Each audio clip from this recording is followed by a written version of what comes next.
even before my mission, this is like an experience that I had before that led into my mission that I felt that I call on all the time is before my mission when I was 18, I I was trying to prepare for my mission, right? And so my mom, single mom, I had to save my money. Like there was no financial help in that way. And so I remember I had a couple $1,000 saved up, and then I actually had to, slowly over time, that money that I had saved up would go to like just paying the lights and like just paying for just random stuff. And I remember going to my bishop, and I remember sitting down. I'm like, worthy wise, ready to go. I'm about to be 19 in a few months. I worked at Chuck E. Cheese at the time, right?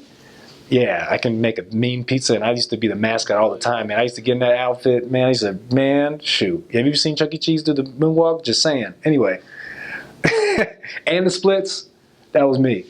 But and so I had it all planned out. I was like, look, I'm working at Chuck E. Cheese, and back in the day, if you got a construction job making $10 an hour, it's like $10 an hour is like big money, I was like, look, I'm going to do this. I got it all planned out, and I remember I sat down in front of my bishop.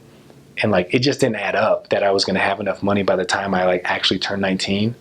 And he was like, look, I remember when he told me, I remember to this day, like I remember sitting in I can see his office right now.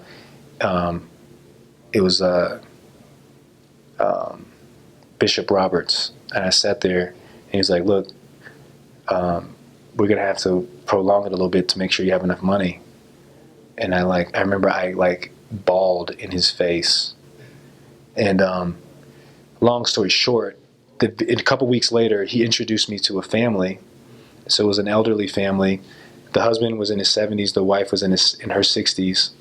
And she, and basically, it was like a win-win situation. Like I helped. She traveled a lot, and so I kind of basically moved in, and so I could earn money. I could still work where I was working, and she would basically pay me to live there, and to be able to save my money more efficiently. And so it was a win for her because I could stay, and I basically took him to his doctor's appointments.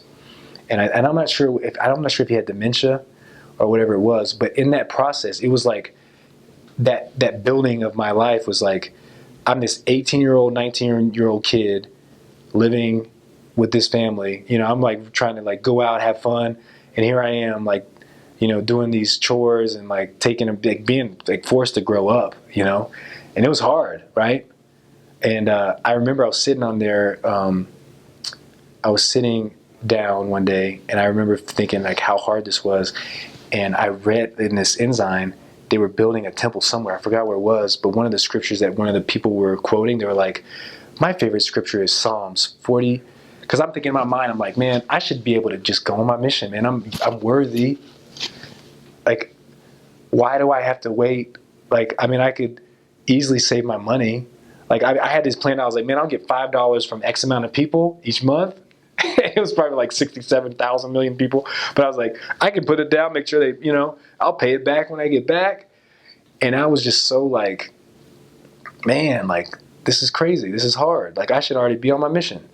And the scripture was Psalms 46:10. And it's be still and know that I am God. And so that has been my like theme of my life. For when I got on my mission and the language was hard, or something that happened and this and that, blah blah blah. It's like the message to me is, look, Stephen, I'm in control. I know what's going on, man. I got the steering wheel. You know what I mean? I know where I'm taking you. You just sit back, relax, man. And so that is like the scripture that I always fall back to.